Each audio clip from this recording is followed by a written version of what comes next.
하나님 아버지, 은혜를 감사합니다. 오늘 이 시간도 우리에게 주신 말씀을 따라 기도 자리로 나갑니다. 성령께서 우리를 인도하여 주옵소서. 예수님 이름으로 기도드립니다. 아멘. 찬송가 552장 하나님께 찬양드립니다. 아침 해가 돋을 때 만물 신선하여라. 나도 세상 지낼 때 햇빛 되게 하소서. 주여 나를 도우사 세월 허송 않고서 어두운 세상 지낼 때 햇빛 되게 하소서.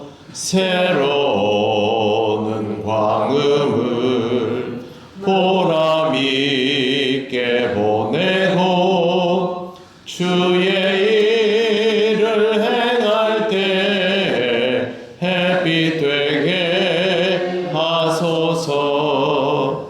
주여 나를 도우사 세월 허송 않고서 어두운 세상 지낼 때 햇빛 되게 하소서. 한 번 가면 안 오는 빠른 광음 지날 때 귀한 시간 바쳐서 햇빛 되게 하소서. 주여 나를 도우사 세월 허송 않고서 어두운 세상 지낼 때 햇빛 되게 하소서. 밤낮 주를 위하여 몸과 마음을 드리고 주의 사랑 나타내 햇빛 되게 하소서. 주여 나를 도우사 세월 허송 않고서 어두운 세상 지낼 때 햇빛 되게 하소서. 아멘. 하나님 말씀 사도행전 13장 14절에서 16절입니다. 다 같이 읽겠습니다. 그들은 버가에서 더 나아가 비시디아 안디옥에 이르러 안식일에 회당에 들어가 앉으니라. 율법과 선지자의 글을 읽은 후에 회당장들이 사람을 보내어 물어 이르되 형제들아, 만일 백성을 권할 말이 있거든 말하라 하니 바울이 일어나 손짓하며 말하되 이스라엘 사람들과 및 하나님을 경외하는 사람들아 들으라. 아멘. 마가 요한이 복음 증거 즉 선교의 대열에서 이탈한 것은 분명히 공백이라고 말씀을 드렸습니다. 그런데 이 공백은 실제로는 크게 영향을 미치지 않습니다. 차질이 생길 듯한데 차질이 생기지 않는 것이 하나님의 역사입니다. 복음은 전하다 보면 여러 가지 장애 요인을 만나게 됩니다. 그러나 그 장애 요인으로 인하여 복음이 막히지는 않습니다. 하나님은 어떤 방식으로든 그 복음이 전해질 수 있도록 역사하여 주시기 때문입니다. 마가 요한은 마가 요한에게 맞는 사역의 길로 돌아가게 되는 것이고, 바나바도 바나바의 길로 가고, 바울은 바울의 길로 갑니다. 나중에 보면 이 모든 사람들이 각각 자신의 자리에서 자기 역할을 함을 통하여 지중해 지역에 복음이 확장되고 또 복음이 깊이 뿌리 내리는 일에 지대한 공헌을 했음을 볼 수 있습니다. 사도 바울 같은 경우는 복음을 누구보다 많이 전하였지만 실제로 예수 그리스도의 공생에 대한 기억과 기록들은 많이 가지지 못한 사람이었습니다. 반대로 마가 요한 같은 경우는 실제로 예수 그리스도에 대한 경험치는 더 많고 그 자료를 수집하고 기록할 수 있는 은사를 가진 사람이었습니다.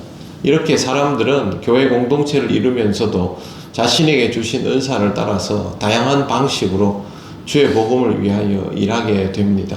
교회는 이런 동력함을 통하여 이루어지는 공동체입니다. 지중해 지역의 교회가 이와 같은 방식으로 1세기 안에 지중해 지역 전체의 모든 땅에 복음을 뿌리내렸다라는 것을 보면서 우리들도 우리에게 주어주신 은사를 따라서 우리들의 달란트를 가지고 하나님의 일을 감당하면서 그렇게 주님의 몸을 이루어 간다라는 생각을 늘 하면서 살아갈 필요가 있습니다. 14절 말씀에 보시면 우리가 한 가지 주목하여 보아야 할 부분이 있습니다. 그들은 버가에서 더 나아가 비시디아 안디옥에 이르러 안식일에 회당에 들어가 앉으니라. 초대교회 복음 증거에서 가장 두드러지게 드러나는 특징은 안식일에 회당에 들어가는 것입니다. 안식일에 회당에 들어가면 거의 대부분 유대인들이고 일부 하나님을 믿고자 하는 이방인들이 있습니다. 안식일에 회당에 들어가면 사람이 당연히 많습니다. 그런데 이 사람들이 호의적으로 반응을 보이면 빠른 시간 안에 예수 그리스도에 관하여 확실하게 이야기해 줄 수 있지만 반대로 이 사람들이 적대적으로 나오면 순식간에 죽음의 자리로 내몰릴 수 있는 것이 회당에서의 설교입니다. 그럼에도 불구하고 지금까지 우리가 보아왔던 공식을 보면 항상 복음은 안식일에 회당에서 주로 전해졌습니다. 왜 이렇게 할까요? 두 가지 이유가 있습니다. 첫째는 사람이 많이 모이기 때문이고, 둘째는 하나님을 안다라고 하지만 하나님을 바로 알지 못하는 이 사람들에게 반드시 복음이 전해져야 하기 때문입니다. 유대인들은 자기들이 복음을 가지고 있다고 생각하는 사람들입니다. 그렇기 때문에 안식일이 되면 회당에 모여서 자기들끼리 구약 성경 말씀에 대한 강론을 주고받고 했지요. 하지만 실제로 이 사람들은 예수 그리스도를 아직 받아들이지 않는 사람들입니다. 그러니 복음이 들어가 있는 상태가 아닌 것이죠. 이런 이유로 인해서 복음을 가진 자들은 다른 많은 경로들이 있기는 하지만 주로 일부러 안식일이 되면 회당을 찾아서 그 자리에서 복음을 전하는 방식을 선택하였다라는 것을 우리가 볼 필요가 있습니다. 이제 15절을 보시면 율법과 선지자의 글을 읽은 후에 회당장들이 사람을 보내어 물어 이르되 형제들아 만일 백성을 권할 일이 있거든 말하라 하니 라고 되어 있습니다. 회당장들은 회당에 모인 사람들 중에서 성경을 낭독할 사람을 정할 수 있습니다. 오늘은 아무개가 성경을 읽으시오. 그러면 그 사람이 성경을 읽습니다. 성경을 읽고 나면 사람들에게 혹시 이 말씀에 대해서 이야기할 사람이 있느냐라고 묻습니다. 그러면 이제 이야기를 하고, 아니면 유력한 랍비가 와 있으면 그 랍비를 초청해서 오늘 읽혀진 말씀에 대하여 강론을 하자라고 합니다. 우리처럼 설교 본문이 미리 정해져 있고 그 설교를 전하는 사람, 듣는 사람이 딱딱 갈라져 있는 것이 아니라 유대인들은 어릴 때부터 구약 성경에 능통한 사람들이기 때문에 그냥 모여있는 사람들은 기본적으로 거의 우리로 말하자면 목회자 수준이라고 보시면 됩니다. 실제로 유대인들은 그런 사람들입니다. 그러다 보니까 아무나 나와서 성경을 읽을 수 있고 그 성경에 대해서 강론도 자기가 묵상한 대로 할 수 있습니다. 그렇게 이제 주고받아지는 자리인 것이죠. 그런 상황에서 성경을 누군가가 읽었습니다. 그러자 사람들에게 이렇게 묻습니다. 근데 그때 바울이 거기 와 있는 게 보인 것이죠. 일반적으로 바울은 만약에 이 사람들이 알았다 하든 몰랐다 하든 바리새인이지 않습니까? 그렇기 때문에 여기에 모이는 사람들끼리도 바울에게 성경 말씀에 대하여 강론할 수 있는 기회가 주어지게 했을 수도 있습니다. 중요한 것은 어쨌든 이 자리에 바울이 서게 되었다라는 것이죠. 하나님께서 회당장을 통하여 바울에게 복음을 전할 수 있는 기회를 여기에서 주셨다라는 것을 우리가 볼 수 있습니다. 하나님의 역사는 이런 아주 이 순간순간에 연결고리가 없을 수 있는 상황을 고리를 만들어서 넘어갈 수 있도록 그렇게 해 주시기도 합니다. 이제 16절 말씀, 바울이 일어나 손짓하며 말하되 이스라엘 사람들과 및 하나님을 경외하는 사람들아 들으라 라고 하고 있습니다. 손짓하며 라는 말은요, 웅성거리는 회중들에게 손을 들어서 조용히 해라 이렇게 시키는 겁니다. 지금부터 내가 강론할 테니까 이제 조용히 하고 잘 들으라는 뜻입니다. 그러면 사람들이 다 집중할 텐데 여기에 이런 표현이 있죠. 이스라엘 사람들과 및 하나님을 경외하는 사람들. 신앙 되게 좋은 사람들 얘기하는 것 같지만 그런 뜻이 아닙니다. 이 사람들은 이제 유대교도들이라는 뜻이죠. 유대교도들은 어떤 사람들입니까? 구약 성경에 능통하고 매주일 하나님을 경외한다고 모여있고 하나님 말씀을 읽으면서 이렇게 강론을 하는 사람들. 그러면 신앙적인 사람들일 텐데 그러면 바울이 지금부터 하는 말이 무엇이냐면 그렇지 않습니다. 이 사람들이 알고 있지만 제대로 알지 못하는 것들을 이야기하기 시작합니다. 유대인들은 그리고 여기에 모이는 하나님을 경외하는 사람들은 성경을 알고 있지만 성경을 알지 못하는 사람들입니다. 그 말은 하나님을 알고 있지만 하나님을 알지 못하는 사람들입니다. 신앙은 하나님을 알고 믿고 바라는 것인데 지금 이 사람들은 그게 아니죠. 왜 그러냐면 예수 그리스도를 믿지 않기 때문입니다.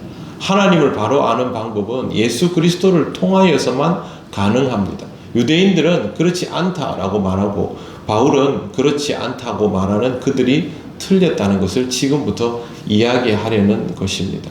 하나님을 바로 알지 못하면 신앙생활은 올바르게 될 수가 없습니다. 예수 그리스도께서 하나님에 대하여 왜곡된 것들을 바로 잡아 주시기 위해서 이 땅에 오셔야만 했죠. 그렇기 때문에 우리는 언제나 신앙생활을 하면서 하나님을 바로 아는 것에 집중해야만 합니다. 내가 신앙생활을 하고 있다는 사실에 집중하는 것이 아니라 하나님을 바로 아는 것에 집중하여야만 내가 하고 있는 신앙생활의 초점이 항상 바로 방향 잡아질 수가 있습니다. 우리가 여기에 모여서 기도로 하루를 시작하는 이유도 하나님을 바로 알고 내가 신앙의 초점을 하나님께 바로 맞추는 작업을 하고 이 하루를 살기 위해서입니다. 사랑하는 성도 여러분, 오늘도 하나님을 더욱 깊이 알며 기도를 통하여 하나님을 만나며 하나님께로 나아감을 통하여 하나님과 온전히 방향이 맞아지는 귀한 날을 살아가시기를 바랍니다. 기도드리겠습니다. 하나님 감사합니다. 바울을 통하여 유대인들과 또 하나님을 잘 믿고자 하는 이방인들에게 하나님에 관하여 복음을 전하게 하신 것을 보았습니다. 우리에게도 날마다 말씀하여 주셔서 복음을 깨닫게 하시니 감사합니다. 오늘도 하나님을 더욱 깊이 알아가며 기도를 통하여 하나님과 깊이 만날 수 있는 귀한 시간을 주셨사오니 그렇게 이 하루를 시작하기 원합니다. 우리의 신앙이 날마다 그렇게 하나님께 맞추어져 가길 원합니다. 성령께서 인도하여 주셔서 주님과 함께 할 수 있는 귀한 날이 되게 하옵소서. 감사드리며 예수님 이름으로 기도드립니다.